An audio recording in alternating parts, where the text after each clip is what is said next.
What's up, everybody? Welcome back to Talks with Maddie and Sarah, Yes. the last episode of season 3. Can you believe it's been Can 3 you believe seasons? Thank you guys so much for sticking with us. When we say we love you, we really do. We really mean it. I mean, this has been so exciting for us to be able to do. Yeah, it's so, been 1 year, 3 seasons later.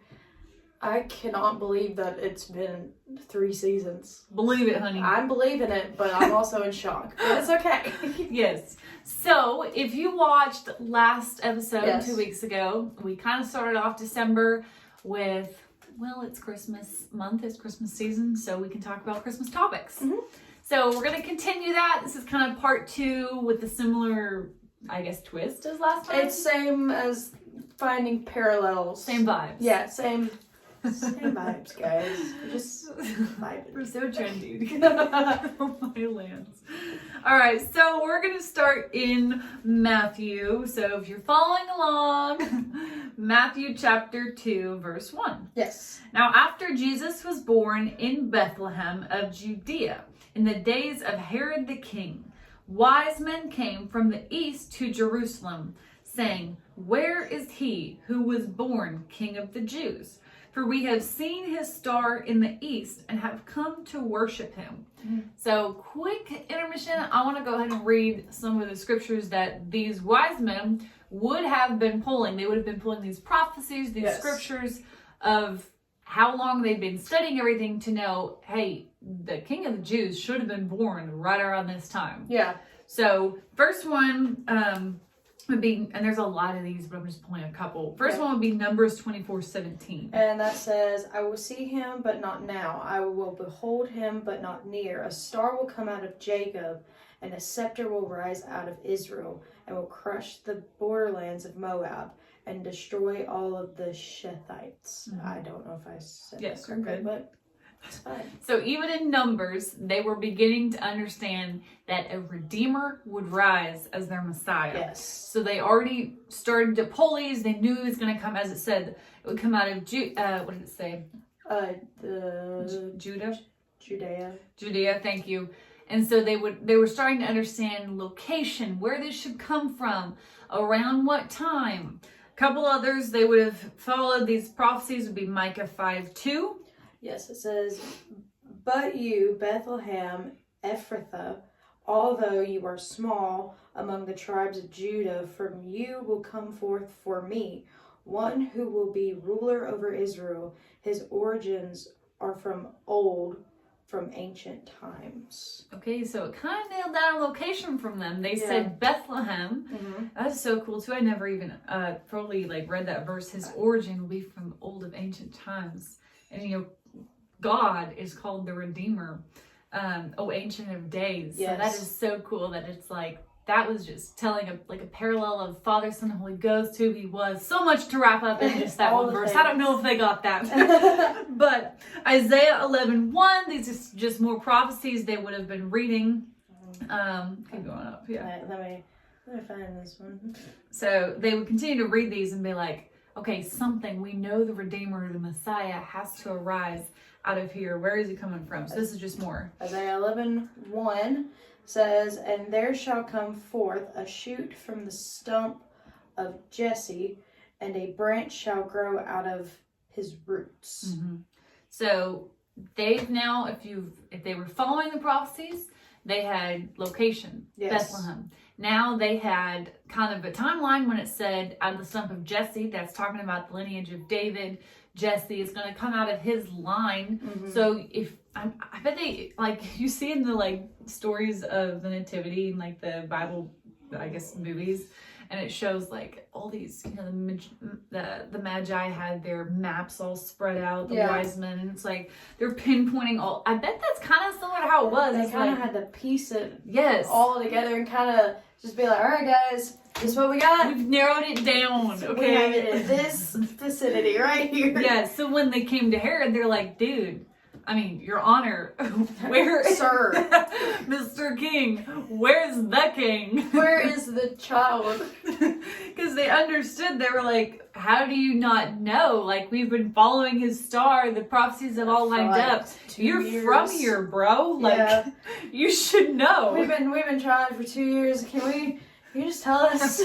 So, how does this relate to us? Well, a lot of times, someone in their own lineage. So, if you have like family prophecies or you have a generational blessing, that is so important to track that down, because there will be times in your family, in your generation, where you'll be like, oh, I'm supposed to be the one to arise here. Yeah. Or I'm supposed to be the one in my lineage who needs to break something. Yeah. So it's critical to be following prophecies and to be following things that line up in your own family. Okay, let's continue. When Herod the king heard these things, he was troubled, and all Jerusalem with him. So somehow all of Jerusalem and King Herod missed this. Like, they literally had the King of Kings born, like, right there, and they were just oblivious. Okay. They were just like, And this, by the way, at this point, so he was almost 2 years old. It was about 2.5, like. Yeah, well, because Herod had said all the infants 2 and under were to be killed. So he would have been about that age. Yeah, about like 1.5, 2. Something like that. It's like how my papa says the wise men were not there at birth. No. It took them. Okay. Took them a minute. That's one thing all the movies got wrong, though, everybody. Like, they weren't there right after Mary gave birth to baby Jesus. No, it took them about 2 years. Well, yeah, because he literally said, like, where's the child? Like, where is this kid? I mean, I know we say, like, where's the child is like, where's the baby? Where's the baby? They didn't have that lingo yet, okay? They're like, where art thou, child? And when he had gathered all the chief priests and scribes of the people together, he inquired of them where Christ should be born. So that's the thing. Even King Herod here, he knows the prophecies that there's going to be a redeemer that rises up. And so he's already calling it, where's the Christ? Yeah. They told him, in Bethlehem of Judea, for this is what the prophet wrote. And you, Bethlehem, in the land of Judah, are no longer least among the princes of Judah. For out of you shall come a governor who will shepherd my people Israel. Then Herod, when he had privately called the wise men, carefully inquired of them what time the star appeared. So the wise men gotta have their A game up. Yeah. Like, they better have all their discernment up. They better walls, everything. I mean, there are some people who are just like very discerning, and you're like, you can't slide anything over them. No, you're just like, all right, guys. Hopefully they were prepared. And he sent them to Bethlehem and said, go and search diligently for the young child. And when you have found him, bring me word again so that I may come and worship him also. When they heard the king, they departed. And the star which they saw in the east went before them until it came and stood over where the young child was. When they saw the star, they rejoiced with great excitement. Okay, at this point, I don't know how long their journey was. I don't either. But I'm going to assume they started traveling right around the time he was born. So, like we said, this is maybe 18 months, 2 years. It's kind of in that... On the back of a camel. in that area, about 1 to 2 years. To say they rejoice with great excitement, my opinion could be an understatement. Okay. Yeah.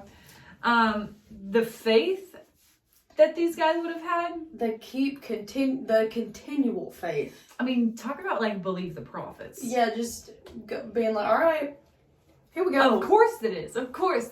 Yeah, let's travel for 2.5 years, not knowing exactly where this is, Reading. following some old prophecies. Yeah. Yeah. That's a great idea. Let's do that. And that's how they work. They were just like, all right, guys. So, let's go. And these weren't dumb people either. No, they were like not. it says, these were, the Bible calls them wise men. So these were some of the richest, some of the wisest men. They had their whole caravans traveling with them. It was not a simple thing like, I mean, are you free for 2 years? I'm free for 2 years. Okay. Oh.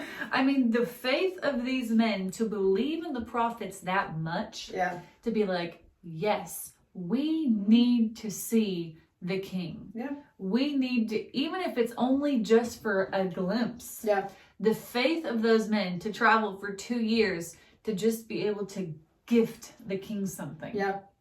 Wow. Like I Wow. said, that takes a lot of faith. That is awesome. And when they came into the house, they saw the young child with Mary, his mother, and fell down and worshipped him. So also, BQ it does say they came into the house. So Jesus wasn't super poor. They owned a house. That's awesome. They had a house. I mean, like my The movies don't portray yeah. that.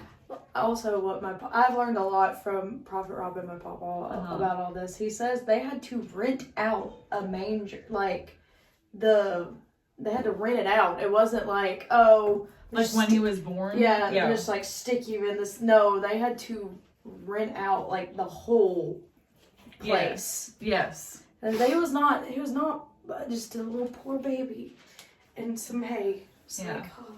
Like most of the things, like side story guys, most of the things that like we're like, oh well, why did that happen? Most of them, if you look, it was like a parallel of what was to come. Mm-hmm. Like he was one of the coolest things to me is he was basically wrapped in grave clothes when he was born, to show that this is how he's coming into the world, this is how he's going out, is he's leaving the grave clothes behind. And as I've heard Papa preach, he was born in a stone kind of like slab thing, and that is also where he so cool was buried. So cool. All right, continuing. And when they had opened their treasures, they presented gifts to him. Can you imagine? Like they traveled for 2 years and they're like, we've made it.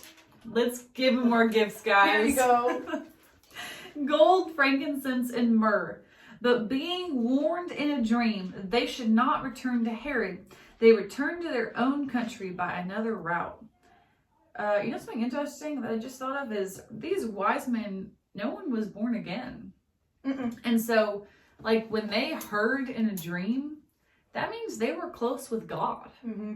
That means they were friends of God. Yeah. So these wise men, y'all, wow.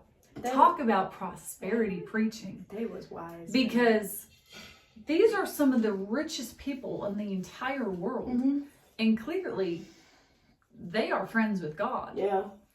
That will preach prosperity, my people, because Offer a message. yes, because they were some of the richest people, and they were warned in a dream by God. Yeah. That's awesome. So to regroup, I guess, this whole thing of like, all right, how does this apply to our lives? Because we're not the richest people, we're not wise men yet. Yet. Never say never, guys. So they studied this. There was a reason they were the wisest, richest people. They were diligent to everything. Just like the story last week about the shepherds. Being These diligent. were diligent in what the Lord had given them. Mm-hmm. So that when, just like the shepherds, when the Lord said, you're going to be the first ones to experience it, they were able to. They were like, all right. That is awesome. Yeah, that's this whole thing. Just, us studying this has really brought a lot of revelation of like, Honestly. how you could apply this to just not the Christmas story, but Yeah. to your own life. Right. I think like the biggest thing I got out of studying these, both the shepherds and the wise men, is like they were diligent people. And that's why the Lord was like, hey, I know I can use you. Yeah. Wow, that is awesome. And it's also, diligence and faith. Mhm. They were having that much faith. They're like, I don't want that much faith. Right. But see, I think faith and diligence go hand in hand. They there. do. Because it's the same thing with like we were saying, the story of the talents. Mm-hmm. The shepherds might have had, to some people's eyes, like, oh, that you got one talent. Yeah. The wise men, you could have said, well, they got 10 talents. They're the wisest people. Mm-hmm. But what did they both do with it? They multiplied their talents. Yeah, they took what God gave them and ran. Mm-hmm. That's literally what they did. God was like, here you go. And they're like, We'll put it to work. Let's go. Let me use that. let's Lord. go do this. Yes. So that these two totally different walks of life, my land, the shepherds were living in the field.